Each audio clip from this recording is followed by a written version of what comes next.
Sai Prasad was born in Tamil Nadu in the year 1984 owing to an extraneous growth in his spinal cord. Sai had to be operated upon when he was just 13 days old. Due to the carelessness of the doctor, the lower half of his body was left dysfunctional during this surgery. The child was left wheelchair bound for rest of his life. Where there were to be celebrations, there was an eerie silence for Sai's family. For a young girl, motherhood is the happiest phase of her life. But for Sai's mother, it meant a team of doctors explaining medical jargon to her, telling that her newborn child would not be able to sense anything in the lower half of his body.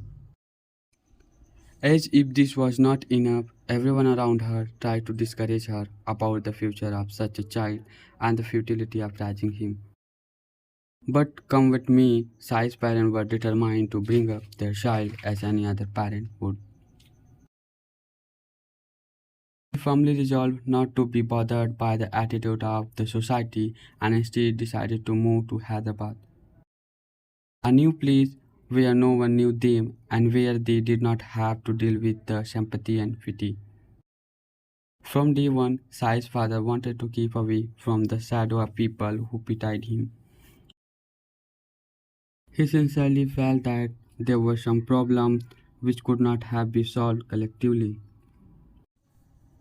The family would do better on its own. In any case, exposing Sai to so much of negativity was not going to solve any problem, but would only lead to more rejection. In a new city, among a stranger, the family began life anew with a differently able child. However, that was just the beginning of the struggle. Sai's illness was progressive. While his parents admitted him to a school, Sai's condition deteriorated. He found it difficult to even go to the washroom and was often unable to control his bladder and bowel movement. The parents of other children objected to his studying along with their children. They were worried about a possible spread of infection in the class. Sai was an academically brilliant child, so the school wanted to retain the bright lad. But when the school authorities feared backlash from other parents, they eventually asked Sai's parents to move him to another school. In the next 3 years, Sai changed three schools each time he got admission in a new school. It took him time to adjust to the new environment and the new people around him.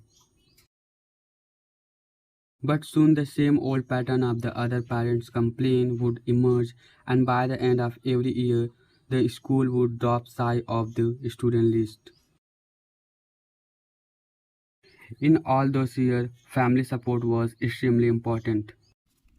In all those years, family support was extremely important.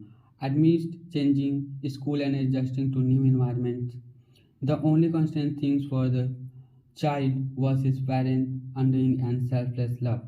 No matter what happened at school, the pampering and love at home compensated for everything for little Sai. His parents would keep instilling confidence in him, making sure he never felt inferior to anyone. His father would plan his study routines, read out motivational story to him and keep him occupied. Amidst all the household chores, his mother would drop and pick him up from school every day and help him with his daily activities. Had it not been for the selfless love and commitment of his parents, Sai would probably not have been what he is today. Sai realized that if he was to succeed, he had to outshine in academics. That would help him compensate for everything else. From then on, Sai started topping his class year after year. This changed the school's attitudes towards him.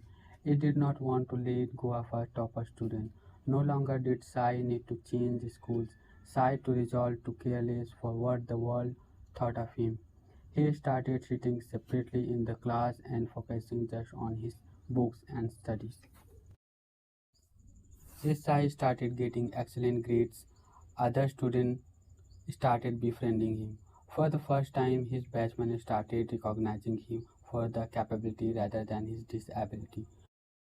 For the first time, people started noticing him for the right reason, and the first time sympathy turned into respect.